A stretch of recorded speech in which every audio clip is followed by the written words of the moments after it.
Thank you everyone for joining us today. It is my pleasure to introduce Dr. Sara ElShafie. Sara is a global change biologist and a science storytelling coach. She is the founder and principal of Science Through Story LLC, dedicated to helping scientists and science educators connect with diverse audiences through effective storytelling. This is a topic that is near and dear to my heart because as scientists, I think we often forget how powerful and primal stories really are. Stories are essential to the human experience. Every human culture has its own narrative tradition going all the way back to the first cave paintings. And yet, the conventional wisdom seems to be that story has no place in science, that including an element of humanity in our work somehow taints it. Consequently, scientific communications have a reputation for being dull and lifeless. And speaking of pharmacometricians in particular, we seem to have a penchant for showcasing our math skills in our presentations, even when speaking to non-technical audiences. And thus, we often struggle to hold the attention of our key stakeholders and sponsors to our mutual detriment. So I'm really excited to hear what Sara has to share with us today, and sincerely hope that she will help all of us within ISOP to be better storytellers. Thank you. And now I would like to hand things over to Yash, who is going to introduce our panel. Thanks, Mark. And I think you covered the need for this presentation. And I'm excited to also have three esteemed panelists with us who are going to help us facilitate this discussion as well. So we have Gauri Rao, who is an associate professor at the UNC School of Pharmacy at Chapel Hill. She received her PharmD from the State of University of New York at Buffalo in 2011. Her postdoctoral training in infectious diseases, PK/PD, was at University at Buffalo in collaboration with Roche. During her postdoctoral training, she completed a master's in pharmacometrics, and she also holds a master's in computer engineering from Michigan State University. Then we have Matt Risk, who is currently an executive director at Merck and in the Department of Quantitative Pharmacology and Pharmacometrics. Matt received his bachelor's from Cornell University and his Ph.D. from UCLA, both in chemical engineering. He then joined Merck Research Labs in 2009, where he currently leads the infectious diseases, vaccine, cardiometabolic diseases, and immunology therapeutic areas within his department.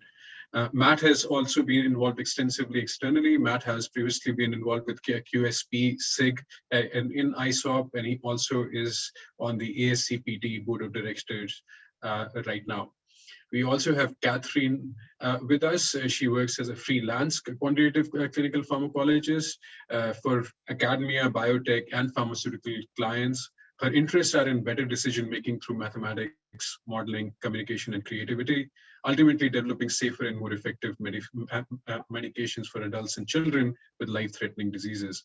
So I welcome our panelists, and we can start with our presentation from Sara.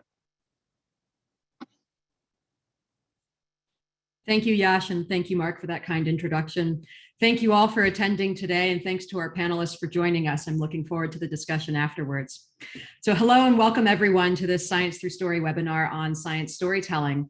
As Mark said, my name is Sara ElShafie. I'm a science storytelling coach and a global change biologist, and the founder and principal of Science Through Story LLC. I'm also the incoming director of scientific storytelling and vice president of scientific communications for Weber Shandwick, which is a global PR firm. I'll be starting there on September 19th.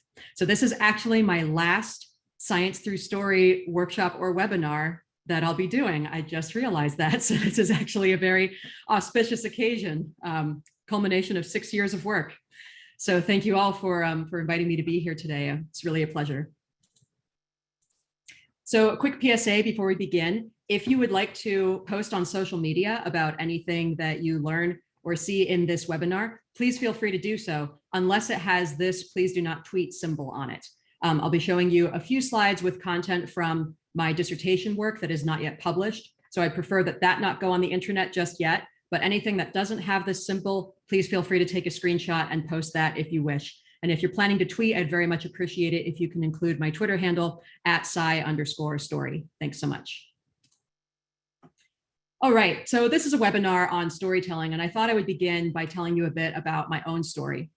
I grew up at the intersection of two cultures. My father is from Egypt and my mother is from the United States, specifically rural Maryland. So I've spent my entire life learning how to communicate between people with very different experiences and worldviews. I've also been interested in science my entire life. Now, when I went to college to study science, I got especially interested in fossils and Earth history. I was really excited to do the science, but I was even more excited to share that science with other people. I was especially excited to share my science with my family. Now, as I mentioned, half my family lives in rural Maryland. Many of them are farmers. And every summer when we get together and have a family reunion, when there isn't a pandemic, glad that we're able to do that again. I always enjoy hearing their stories about their farm lives. Now, one summer, they asked me what I had been up to. And whatever came out of my mouth, I could tell that it sounded like complete gibberish to them. And from what Mark was saying earlier, I'm guessing maybe a few of you can relate. Maybe you've even been in a similar situation. So I thought long and hard about this. And I realized that it's not that my family can't understand what I do. They're all very smart people. The problem is that I wasn't putting what I was saying into a meaningful context for them. Now, when I thought about, well, I don't really understand the full details of what my family does either. But why do I enjoy hearing about what they do? Well, because they tell me stories about it. They don't tell me about all the different chemical properties of the fertilizers that they use. They tell me about the funny story when so-and-so was chased by a groundhog. So maybe if I were to talk about my science in that way, telling them stories that they could relate to, rather than throwing facts at people and expecting that to mean anything, maybe I would get somewhere. I realized that I needed to become a better storyteller. So I actually thought to reach out to professional storytellers and learn from them. Initially I reached out to storytellers at film studios because I was a huge film buff. And to my delight and surprise, I actually got a response from film artists who were just as excited to talk to scientists as I was to talk to them. So we started collaborating on some outreach projects. I learned about the strategies that they use to develop stories for their films. And I took inspiration from that to develop strategies for communicating science in a more relatable way, especially with people who are not scientists. Initially, I reached out to artists at Pixar Animation Studios, which was close to my Ph.D. campus at University of California, Berkeley, and later on to Industrial Light and Magic, DreamWorks Animation, etc. So I took inspiration from these projects, developed these strategies, and the following summer, when I went to visit my family, they asked me, "What have you been up to?" I told them a story about my work. They were able to follow along, and they indeed thought it was awesome. Ever since then, I've been running these Science Through Story workshops and webinars to help other scientists, educators, and practitioners share their technical content through engaging stories. So this is our theme for today. Science is a search for evidence, but science communication is a search for meaning. When we do science, we have to be as objective and unbiased as possible. That's important for the process of science. That takes a lot of work. But when we're preparing to communicate science, the same approach doesn't work. Because, as I said, throwing facts at people doesn't mean anything to them. The objective evidence doesn't speak for itself. I think we especially saw that during the pandemic in the court of public opinion. A lot of people still aren't even accepting that the pandemic is even happening. So facts alone are not enough. We need to put it into a meaningful context for the audience that we're trying to reach. Without the meaningful context, the facts won't stick. The audience won't care. So science communication is all about finding meaning in the content for the audience that you're trying to reach. So today is all about how can we make science meaningful. Now let's start by considering why storytelling. Why are we using storytelling as the backbone of our communication? Well, let's consider, in order for something to be meaningful to an audience, you have to get them to focus on it. You have to get their attention. Now, stories aren't just anecdotally fun to hear. There's also scientific research that demonstrates that storytelling actually has a measurable impact on the brain. In this study, the first line of brain scans, they had 2 participants, both hooked up to fMRI machines so they could monitor their brain activity.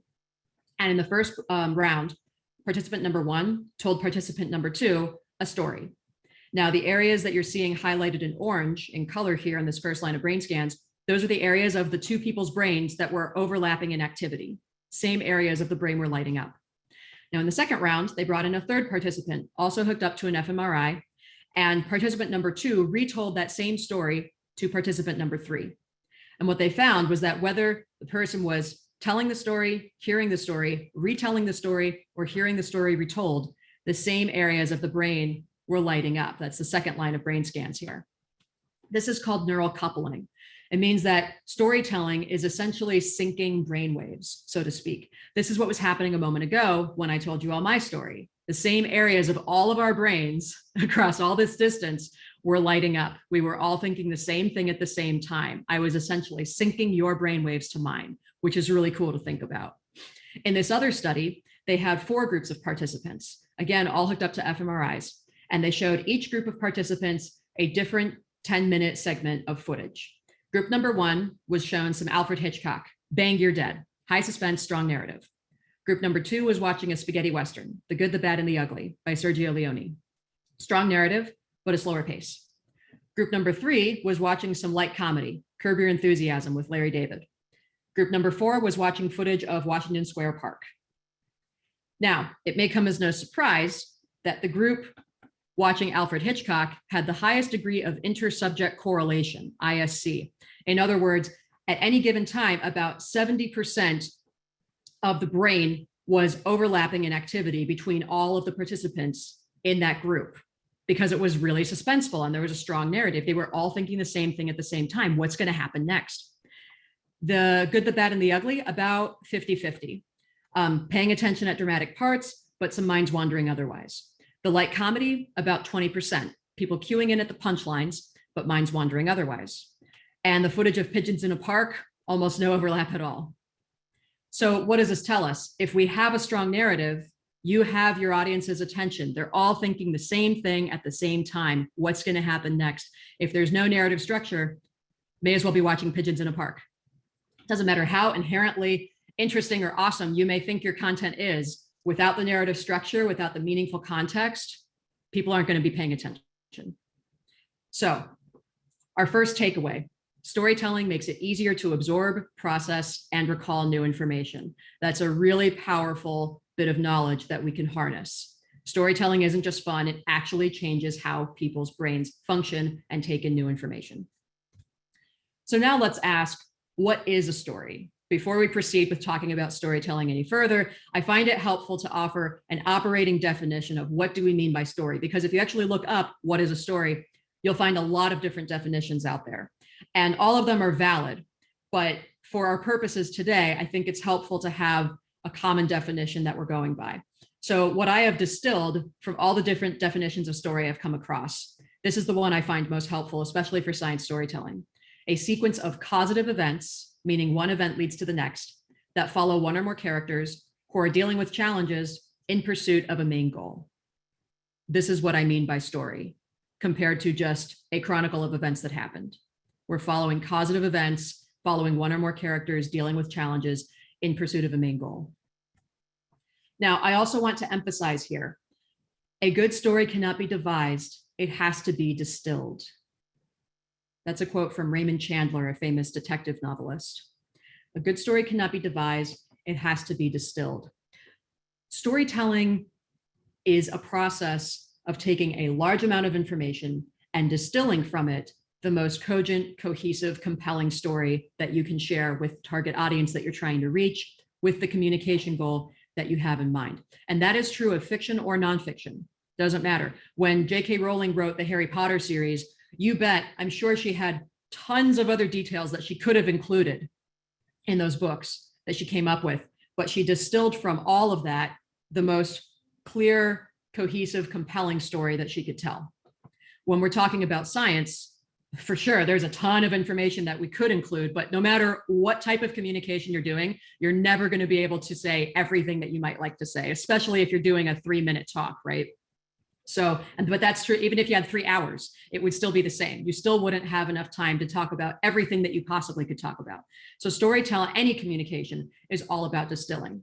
And I would argue that any communication includes storytelling. It's just a matter of whether you're doing it effectively or not. So all communication involves storytelling and distilling. Storytelling is about distilling, and that is all what we're about today. Now, in addition to what is story, what is science storytelling? People often ask me this question. So what is science storytelling and how is that different from regular storytelling? I would say they're really not any different. Honestly, it's all storytelling. It's all the same. Same storytelling strategies. I guess the only difference with science storytelling is that you're also being mindful about distilling accurate science in particular. And I'll give you an example here from my own scientific research. So this is a figure from my dissertation research. And as you, please note the no tweet symbol. So please don't post this on the internet. It is not yet published. It's currently in revision. My dissertation research, part of it was looking at figuring out the body sizes of fossil lizards, how big these fossil animals, these extinct animals got, and seeing if their changes in their body size were tracking changes in temperature, environmental temperature, and if there was a correlation there. So this is just one of the figures from the dissertation. Obviously, there's a lot of information here, a lot of details that you don't need to worry about right now. So the question is, if I'm trying to distill the main point of my research from the complexity of my dissertation for any given communication that I might be preparing, how do I go about it? Well, if you had asked me 6 years ago, Sarah, what's your dissertation about? I would have launched right into a convoluted explanation about glyptosaurian lizards that lived during the Paleogene in the western interior of North America about 66 to 23 million years ago, and I've lost you already. So when I thought about, okay, I need to distill this further, I thought, okay, I started with the details. I estimate body size of fossil lizards and I look at their anatomy to understand how they lived and how that changed over time. Which lizards specifically in the US Western Interior from this long ago? Okay, and why lizards? Well, they're a good study group because they're sensitive to climate change. We know that that's true today. So I'm looking at past episodes of climate change to understand better how climate change might impact lizards today based on historical accounts.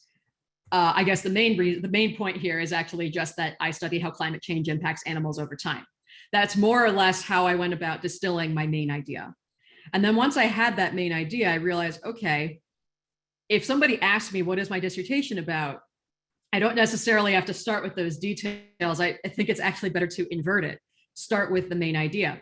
So if someone asks me, Sarah, what was your PhD about? Now I simply start by saying, I study how climate change impacts animals over time. That's it.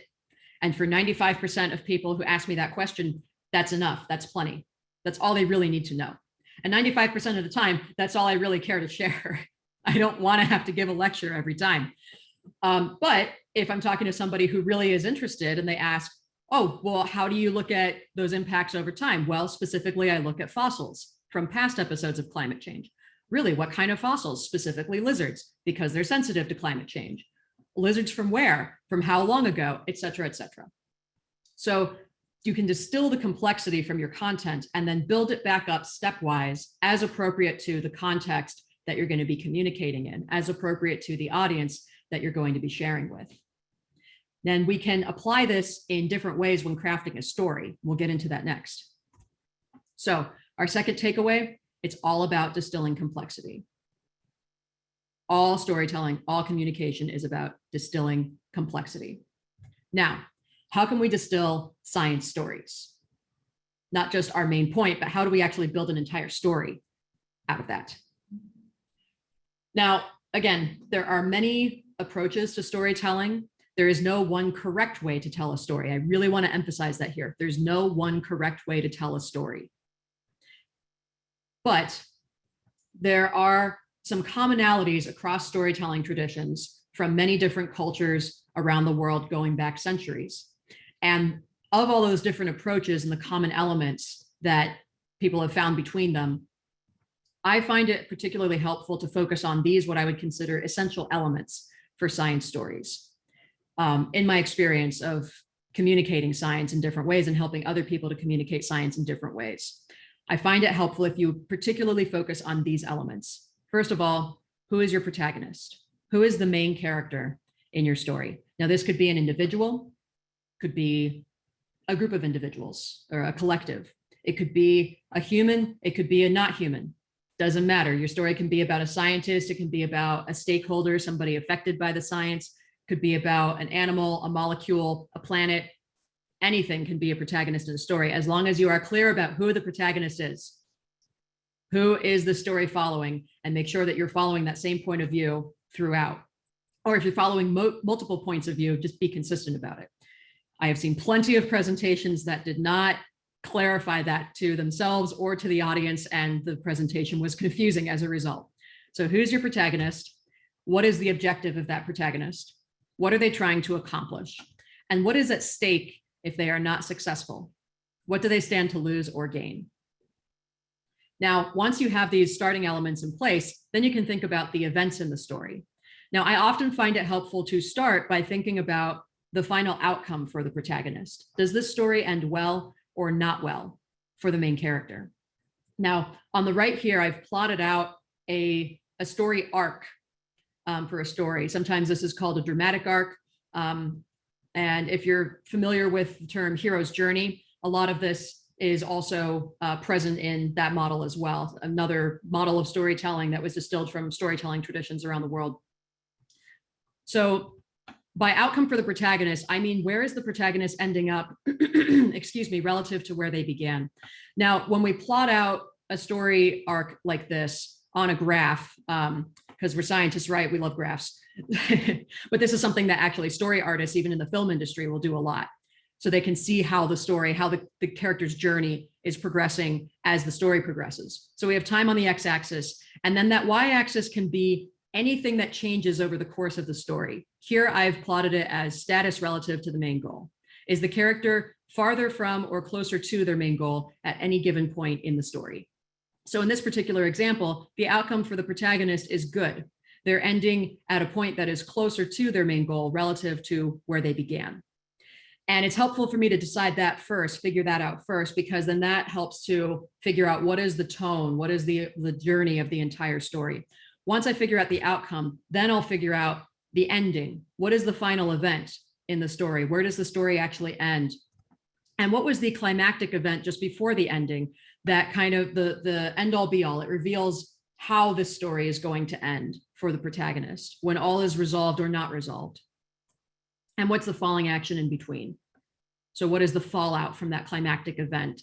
And how does that lead to the ending where everybody ends up at the end of the story?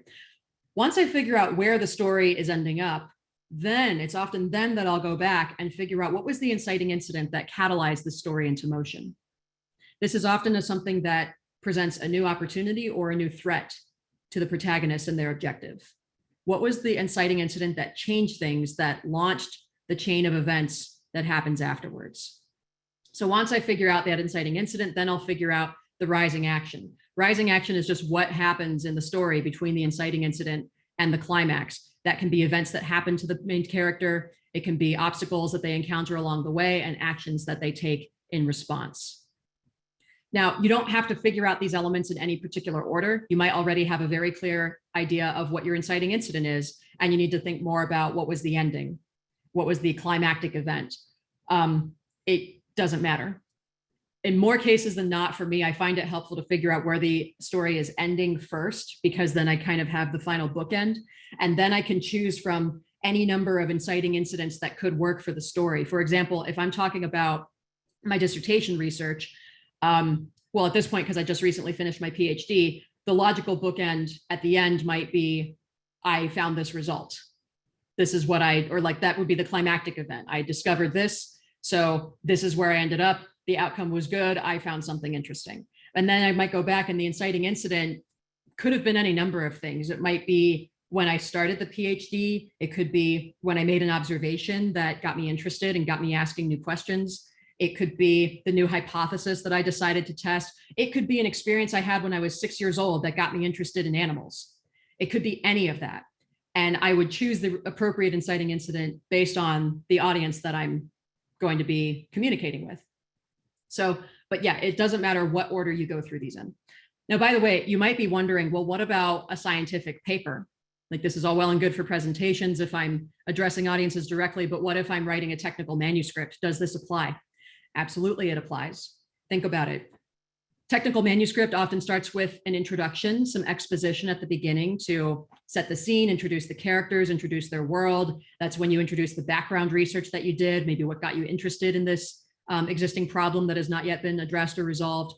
The inciting incident is typically the new hypothesis that you're proposing, that you're going to be testing. And then the rising action afterwards, a chain of events. This is your methods. What did you do? How did you go about it? What worked? What didn't work? Climax, you got some results. Falling action, discussion. What does this all mean? What have we learned from this? Ending, that's your conclusions. Where have we ended up after all of this? So even in technical writing, this structure is embedded.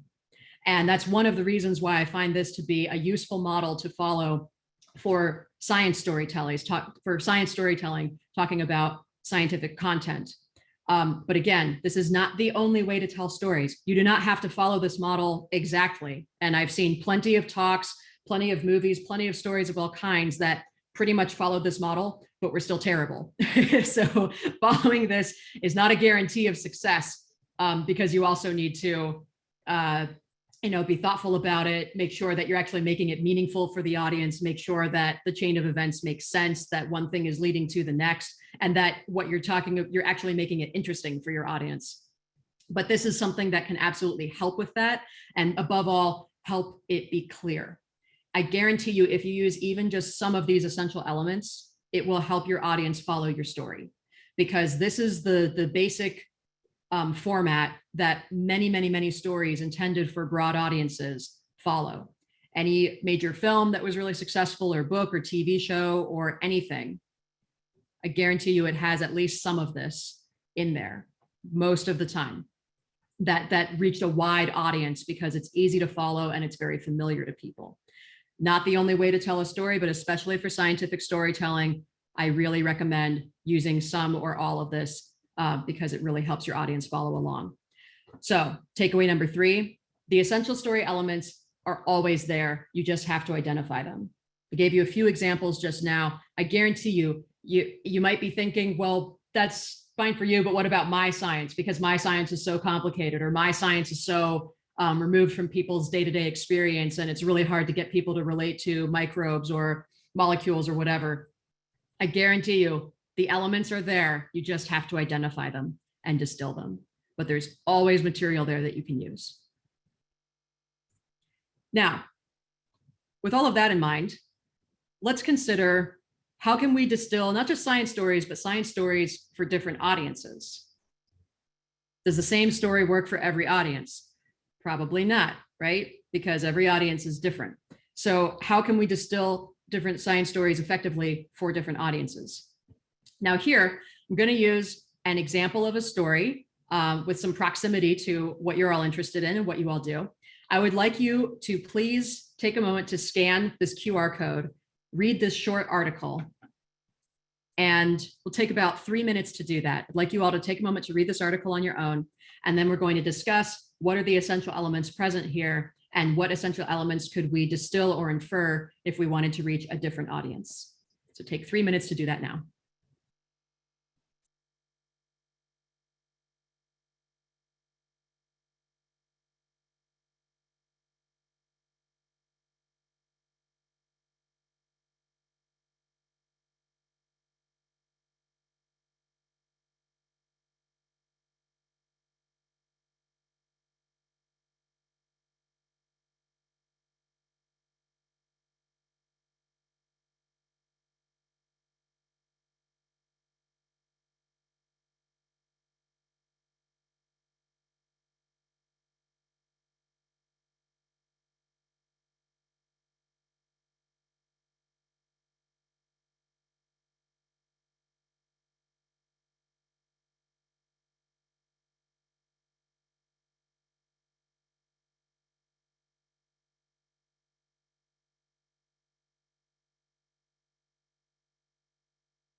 Okay, so now that you've had a chance to read this article, Bayer Consumer Health launches microbiome research call to find new academic partners.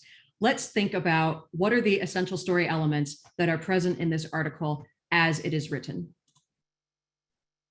So what essential story elements are here already? Well, first, some communication staples. Who's the target audience of this article? Sounds to me like potential collaborators, because the title is Launches Call to Find New Academic Partners, right? So clearly they're reaching out, they're trying to find people who will collaborate with them on new research. Communication goal, get people excited about collaborating with Bayer. Cool. Now, what is the main point that is emphasized in this article in service of that communication goal? Bayer is looking for partners to accelerate fruitful collaborations. So the main point is going to be very similar to the communication goal, but it's not necessarily exactly the same. Sometimes it might be totally different, but it's always serving the communication goal. The main point is what you're emphasizing in the article. The communication goal is your motivation for reaching your audience. It's the overall goal that you're trying to accomplish by sharing this story. Now, the essential elements. Who's the protagonist? I would say in this case, Bayer Consumer Health is the main character this story is following. What is their objective? Find collaborators for microbiome research and development. That's what they're trying to accomplish in the story as it's told. What's at stake? Providing new treatments to patients quickly. That is why this matters. Now, how about the events, the other elements in this story? What was the outcome? Well, I would say it was good. The article was written to be really uplifting and exciting and inspiring. It's a new initiative, so it's new and exciting. And they want you to leave with positive emotions from it. It definitely had that tone. What was the ending that reflected that outcome? The ending is kind of an open invitation to collaborate. This great outcome came, and so now this is opening new opportunities. We invite you to contact us to launch new collaborations. Now, what was the climactic event just before that ending? I would say, as written, the climactic event is kind of like the culminating event. I would say it's launching the call through this Discover platform to find new collaborators. And the falling action in between, it's kind of implied new possibilities are now open. So come collaborate with us is how it ends. Now, what was the inciting incident that catalyzed this in the first place? I think it's when they mentioned that they started the Partnering with Us campaign, because that's where this journey, this search for new collaborators really began. They initiated this new campaign to find new research partners. And then what did they do? This was kind of implied, but actually it was clearly said that they found the Discover program. So the implication here is that they didn't have a centralized way to find collaborators before. And also implied, so they looked for a platform to use, and then they found Discover. And then the climactic event launched a call through the Discover platform to find collaborators. That's how I interpreted this story. And people might have slightly different interpretations, but all would be pretty much similar. Now, this is not exactly how the story was told. It wasn't told in like a linear sequence like this, because this is a press release. This is a news story. And a news story will often have the lead first, the main point first at the beginning, because that's how news stories are written. They're written so that a lot of people aren't going to read past the first couple paragraphs. So you have to have the main point and the essential information in those first couple paragraphs, and then the details follow. So news stories aren't written as a linear dramatic arc kind of story, but the same elements are all in there. So even if you're trying to write a press release or a news type of story, you can still use these same essential elements, but then the order in which you use them as you actually write the story is just going to be a little bit different. But the same elements apply to any form of storytelling. Now, what if we were trying to reach a different audience? What if Bayer came to you and said, we want to take this article and the material that's in it, that's implied in it, and we now want to reach out to potential new hires. We want to use this article and write a new article inspired by it to get people excited about working for Bayer. We want to find potential new recruits. And the main point we want to emphasize here is that Bayer does cutting edge research and development through collaboration. How can we do that with this article? Okay, well, let's consider. Some of the elements can work just fine, even in this new context. The protagonist can still be Bayer Consumer Health. The objective is still finding collaborators for microbiome R&D. The stakes are still providing new treatments to patients quickly. Those elements still work just fine. But, and then also the outcome for the protagonist is still going to be good, because if your goal is to get people excited about working for Bayer, you obviously want this story to end on a high note, right? So we're going to end it with something that is positive. How about the ending for this new story? Because we're going to be telling a hypothetical story that builds on what is implied in this article. How about we tell a hypothetical story in which a new treatment is delivered quickly to patients? Because that really is the end goal of what this article is talking about, delivering new treatments quickly to patients. Okay, so let's kind of pick up from where this article left off. This article left off with the launching the call through the Discover platform to find collaborators, and it ended with that open invitation to collaborate, right? So let's build on that. Let's say that somebody does respond to that invitation and a partnership forms. A collaboration on a new treatment begins using new microbiome research. But then how do we make this story interesting and especially bring the new recruits into the story, the potential new recruits? Well, how about hypothetically, they run into an obstacle. They realize that a needed skill set that they need to complete this research is missing. So what do?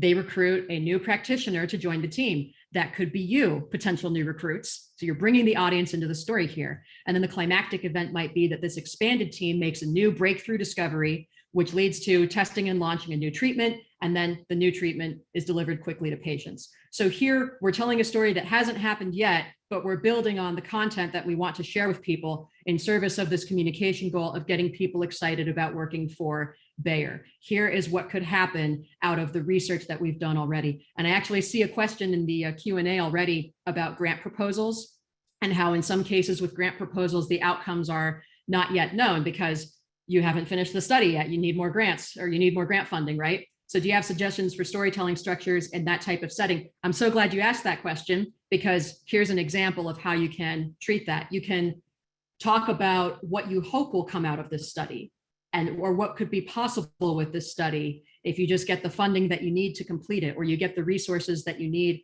the expertise that you need to complete it. So you can tell a hypothetical story. Sometimes the most compelling stories are the stories that don't yet have a resolution or don't have a resolved ending. Sometimes they have an open-ended ending, or an ending that seems not quite complete. Like we've come this far, but there's so much more that we could do, or now we're looking on to the next chapter of this journey. That can be really compelling. And especially if you're writing a grant proposal and you're trying to get a funding agency or a foundation to give you funding for your work, sometimes the most compelling way to say that is, here's what we've done so far. Here's why we're confident that this is going to work. Here's what we could accomplish with your help. Doesn't this sound amazing? Don't you want to be a part of that? So absolutely. If you don't have an outcome yet, doesn't mean you don't have a good story. So takeaway 4, the same story will not work for every audience. You don't have to start from scratch every time. You can reuse some essential elements that you might have used from another story for a different audience, but the same story will not work for every audience. You need to tailor the story to the audience that you're trying to reach with the communication goal that you have in mind. Now, I'll offer you one final piece of food for thought. How can we cultivate an emotional memory from our stories? Now, I understand that many of you are going to be giving presentations soon that will not involve a slide deck, which I think is an awesome challenge. It's great practice.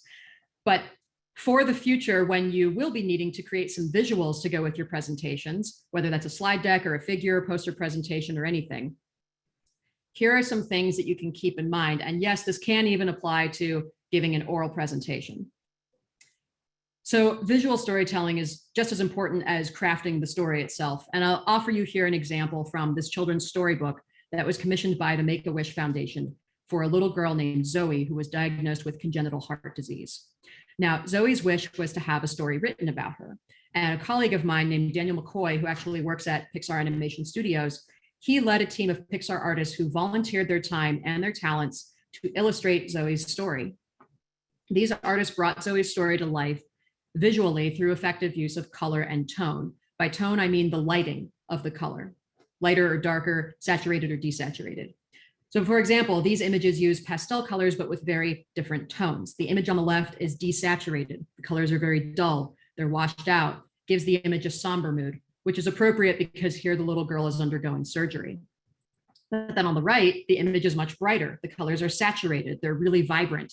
It gives the image a cheerful, playful tone, which reflects how Zoe is actually perceiving what's happening to her. She doesn't think of it as surgery. She thinks of it as getting wrapped up like a present with wrapping paper.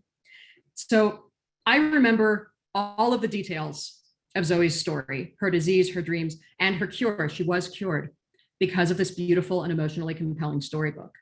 I actually showed this book to my father, who's a doctor, and he loved it so much that he showed it to his fellow hospital board members as an example of how to communicate compassionately with the patients and their families. So takeaway 5, use color and tone intentionally. Now this applies to not just creating artwork for a story, but also if you're making a figure, if you're making a graph, if you're making a slide, a poster presentation, anything, you want to use color and tone intentionally. If you want a somber mood, sometimes a desaturated color palette can be really effective. Also, using complementary colors like blue and gold, as they did here, can be really visually appealing and make the image feel really balanced. Purple and yellow, also complementary colors. They use that here. Vibrant colors to create more excitement, more strong emotions. You can do that with any type of visual. And even if you're not using visuals, even if you're giving an oral presentation without any slides, think about how you could still use these principles. You can talk about something, you can describe vivid colors, you can describe desaturated colors. You can say, you know, picture this scene, it's dark, it's not warm, it's very gray, or you describe this scene, it's very bright, there's a lot of color, there's blues and purples and golds and yellows. You can still use visual storytelling even if you're not using visuals. So to wrap up here, how can we make science meaningful? Remember that storytelling isn't just fun to do or to hear. It actually makes it easier to absorb, process, and recall new information. So stories experienced in any way, it really does impact how we process new information. That's why we're using this. It's all about distilling complexity. And the essential storytelling elements are always there. The essential storytelling elements are always there. You just have to identify them and distill them. And remember that the same story will not work for every audience. You can reuse some elements, but make sure that you're tailoring your story to the audience that you're trying to reach. And if you're going to be using visuals or describing visuals, make sure that you're using color and tone intentionally. So I want to take a moment here to thank the many people who have helped me try out and brainstorm these ideas over the years. And I'd especially like to thank Mark Lovern, Yash Kapoor, and the ISOP panelists joining us today for being part of this event and for inviting me to come run this webinar with you. And thank you all for participating.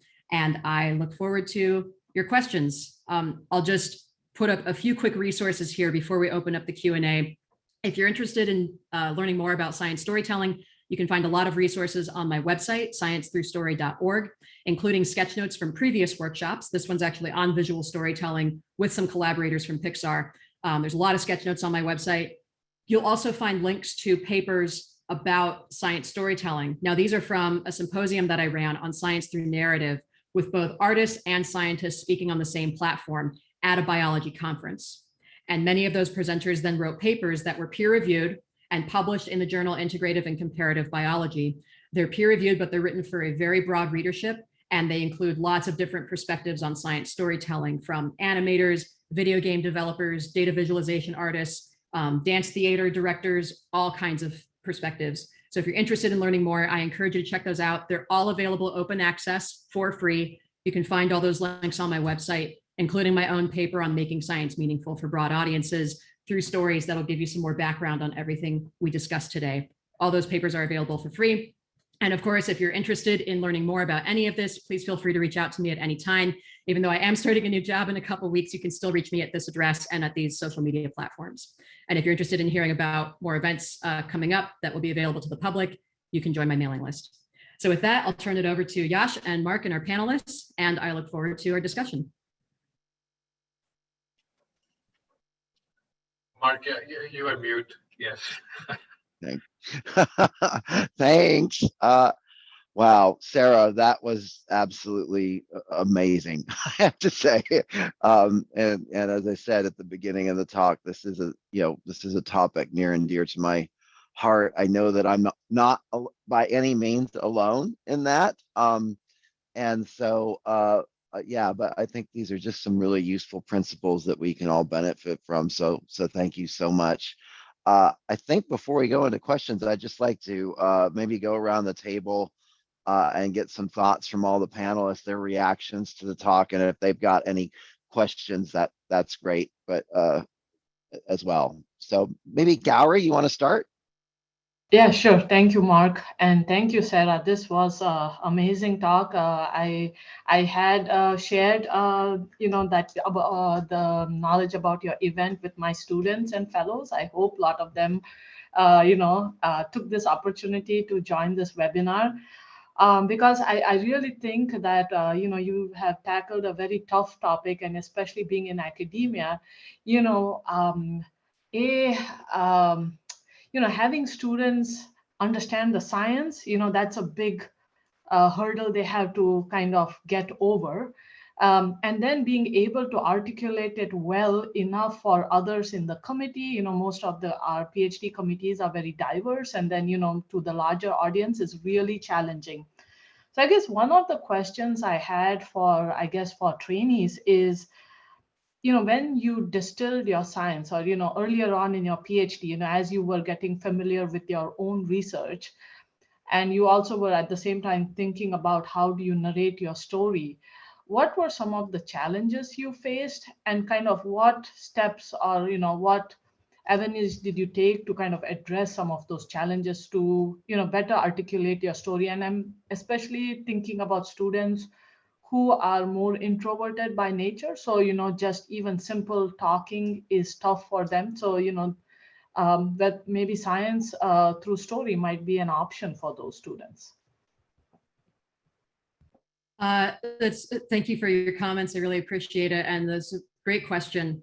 In terms of how I approached sharing my science through story early on, I think one of the most important epiphanies that I had, one of the most important things I realized was what I discussed when I was talking about distilling complexity stepwise, or distilling complexity and then building it back up stepwise. As I said, if you had asked me years ago what was my dissertation about, I would have gotten right into the details and then been confused when you weren't interested or when you were confused. And so realizing, and it took me about 3 years of communication training to really realize this and embrace it, that the details are not what's important. For most people that you're talking to, the main idea is the most important thing. Don't bury that main idea under all of the details. Start there and then see where it goes from there. And so to add, with regard to your question about what if you're not maybe as comfortable speaking in public or just engaging people with the science, if you're more introverted, how can you approach it?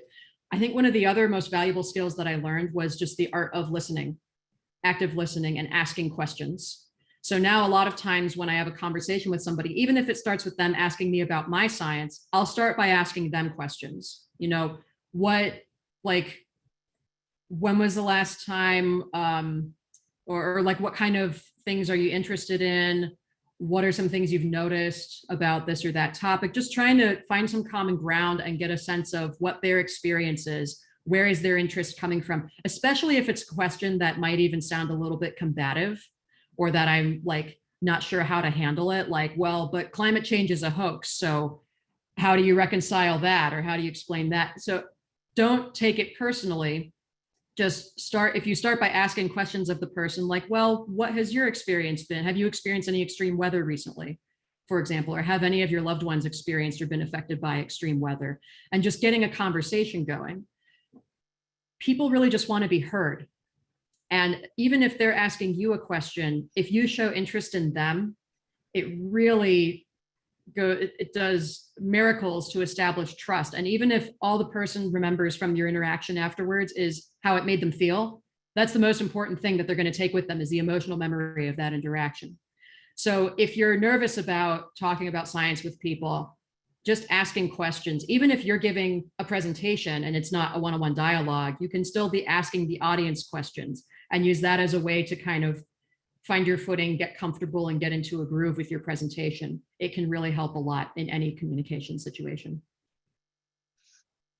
Thank you, Sarah and Gowrie. I'd like to go ahead, Yash. I was just going to maybe invite Matt and see if he had any comments and would like to ask a question, and then we'll go to Catherine from there.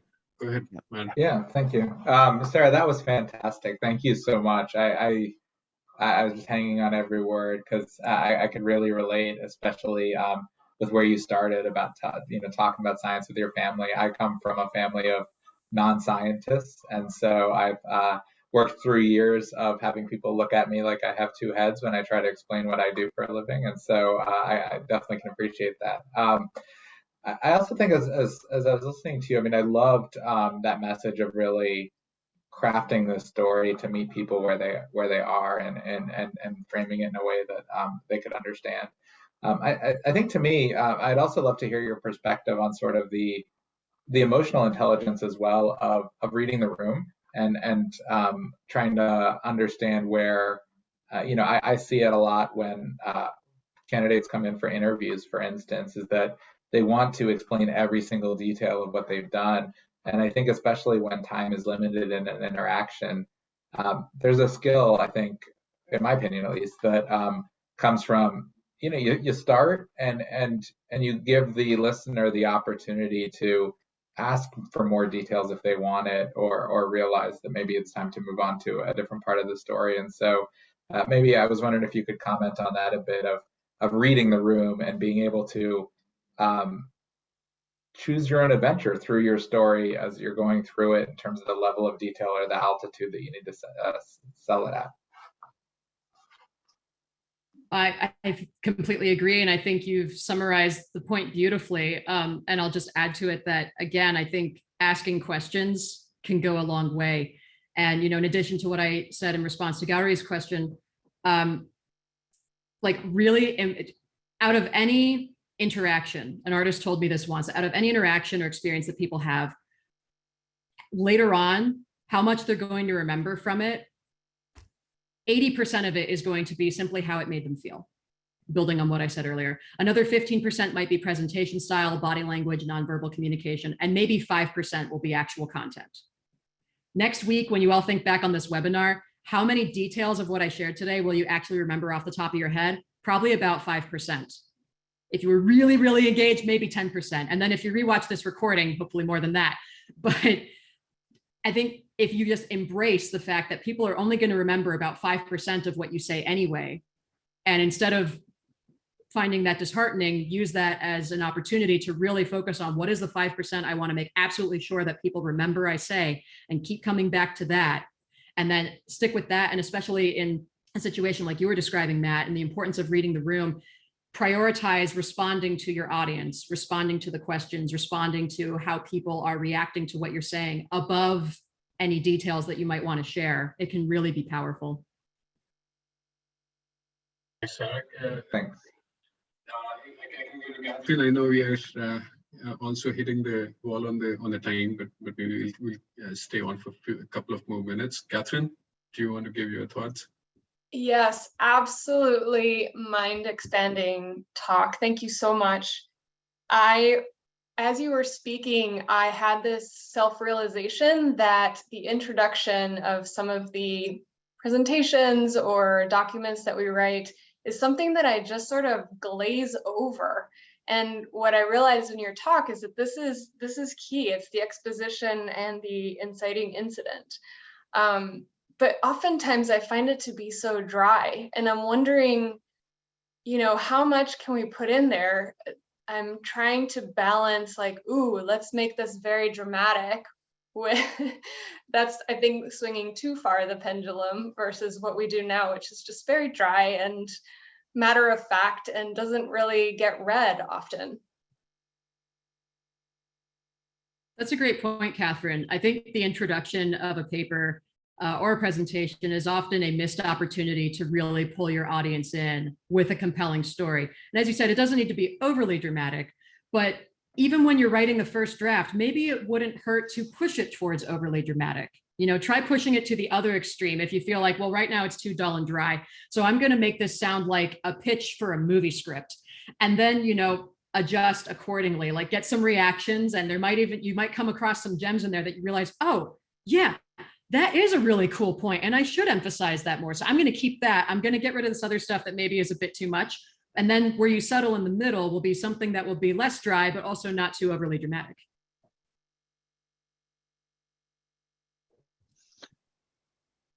Great, thanks.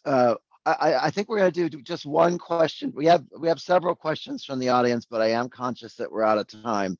So I'm going to cherry pick the one that specifically relates to the folks that we're hoping to most benefit from this talk, which is our contestants for the Trainee Communication Challenge. So one of the co-coordinators of that session, Stacy Tannenbaum, says, okay, so I'll read the whole thing.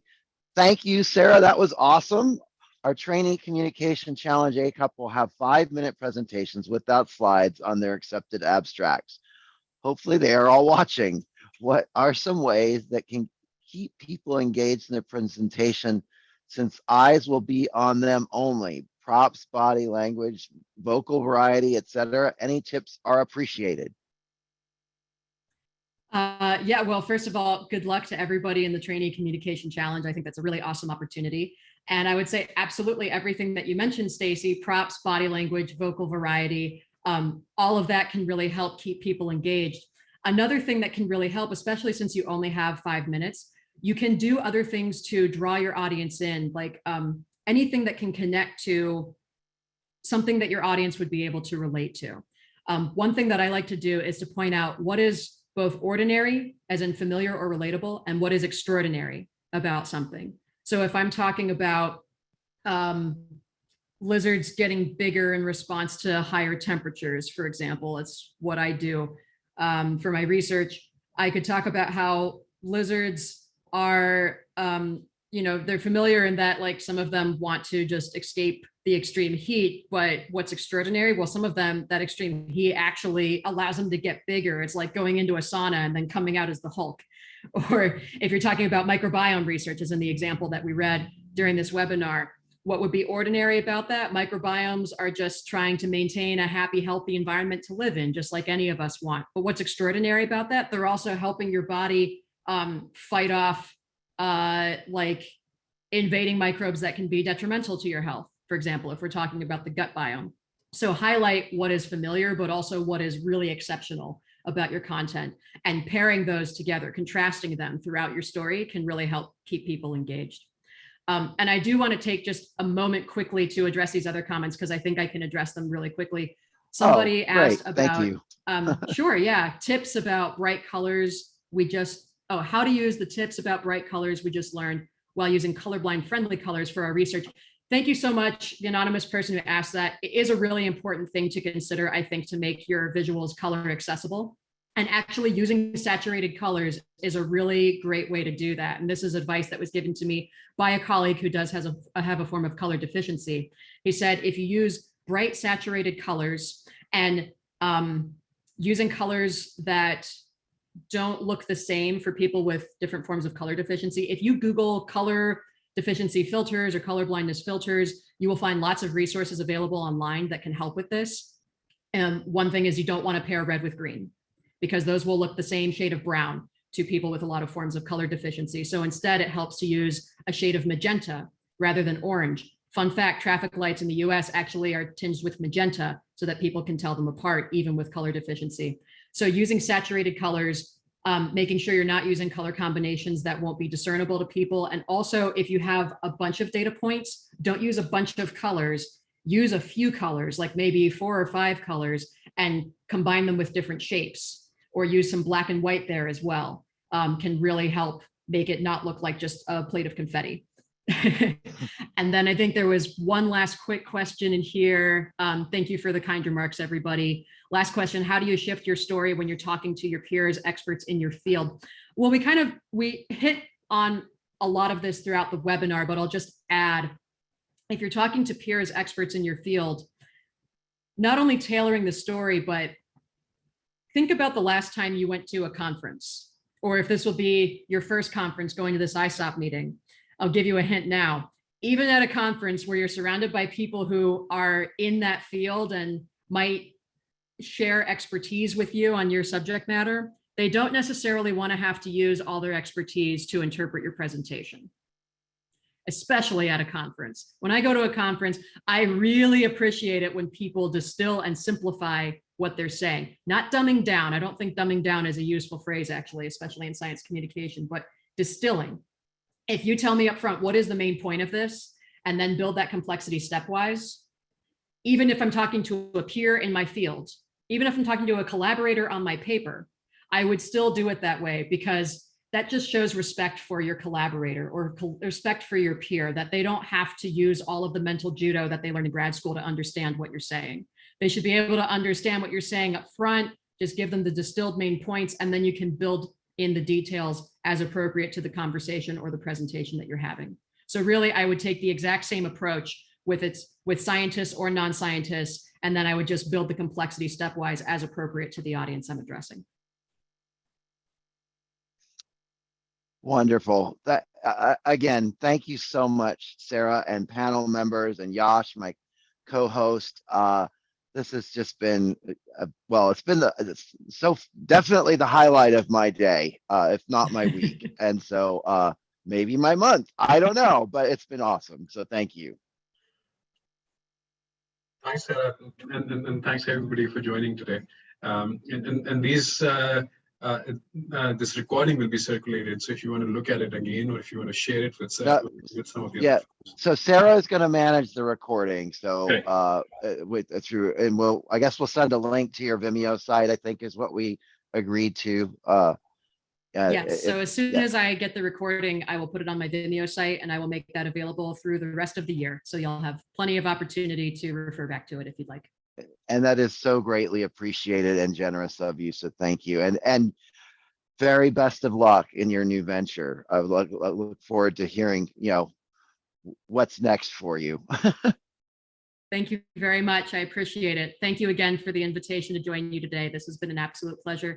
Thank you so much to our panelists, and thanks to everybody who tuned in to watch today, and thanks for all your great questions. I'm happy to stick around for a few extra minutes if anybody would like to chat further, but if you need to sign off for now, I wish you a great rest of your day. Thanks, everyone. I'm going to go ahead and close the session, I think. Thank you all. Great to meet everyone. Thank you. It was a lovely talk. Thank you.